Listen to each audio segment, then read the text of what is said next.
Hi, my name is Eddie Mannon, and this is my final video for English 469 British Fiction and Film. The assignment was to discuss another piece of British fiction or film, preferably after the World War II era, and then try and see how it ties back into some of the things we've already talked about in class.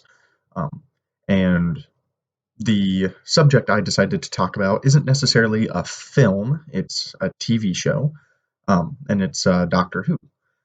Doctor Who is probably the one of the pieces of British fiction that I am most familiar with, right next to Harry Potter, but I had a little more trouble tying Harry Potter into what we've talked about already.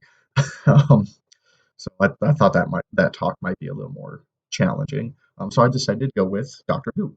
Um, so a little background information. It was made by Sidney Newman, C.E. Weber, and Donald Wilson back in the mid 90s.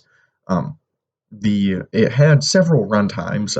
It originally started in 1963 and ran to 1989. It then dropped off for a while, and it got a partial reboot film in 1996 that didn't exactly go over very well. Um, and then they did a full partial reboot, I guess, in 2005, and it's been running ever since. Um, Mostly in the BBC. It wasn't until 1976 that it finally made it over to the States and started to become popular and catch a lot of ground. Um, much like the much like a lot of other British fiction and film, it started in Britain, got popular, made its way overseas, and then America just ate it up. Um, So, some of the aspects that I would like to talk about with Doctor Who that help relate it back to the things we've learned in this course. Um, One of the biggest, in my opinion, would probably be the comedy.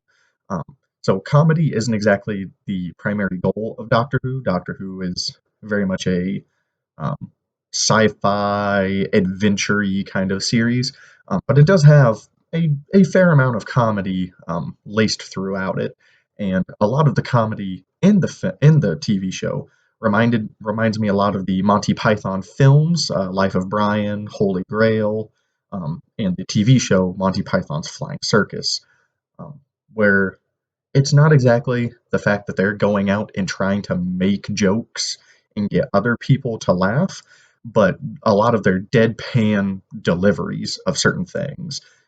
They'll say something in the show that's completely sarcastic, and not necessarily meant as a joke, but the deadpan, serious, very straightforward delivery of it often adds a hint of comedy to the scene. Which I'm sure at first wasn't intended, but considering all of the main actors have done that since the show's beginning, I'd say it's something they very much leaned into, just like Monty Python realized that they could make a lot of people laugh by using their deadpan, straight to it, blunt humor. Um, doesn't appease everybody. Not everyone is a fan of said comedy, but that's personally one of my favorite types. Um, Another kind of tie-in to something else we talked in the film is it in a way ties into the film Train Spotting that we had to watch, mostly in the concepts of time, not so much in theme or value or comedy, but the way time is represented. There's a lot of scenes throughout Train Spotting where it'll seem like time is slowing down and coming to almost an absolute crawl. And yet there's other scenes where time is absolutely flying by. You don't have any idea how quick it's moving, how fast it's moving, how it's affecting the people in the film. You just know time is flying by. Much like Doctor Who, where the entire premise of the show is traveling in time, affecting time, changing history. Um, So that might be a little bit of a stretch, but it is a common theme throughout both of them, where time is almost a unreliable narrator of the situation. Um, and then a little bit stronger of a tie-in, it does tie back together with the film My Beautiful Laundrette a little bit, and the way it likes to tackle some serious issues. Um, Back when My Beautiful Laundrette was released, there was a lot of stigmatisms and off-putting beliefs about homosexuality and immigration.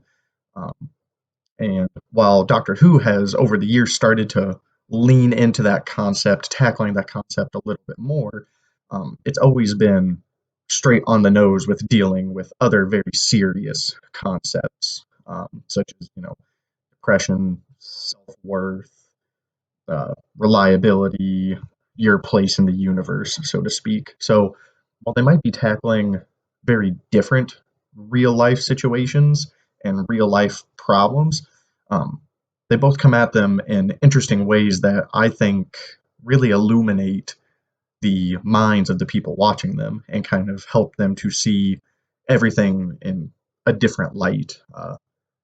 Different subjects, definitely different ways of going about doing them, but both very effective in their methods.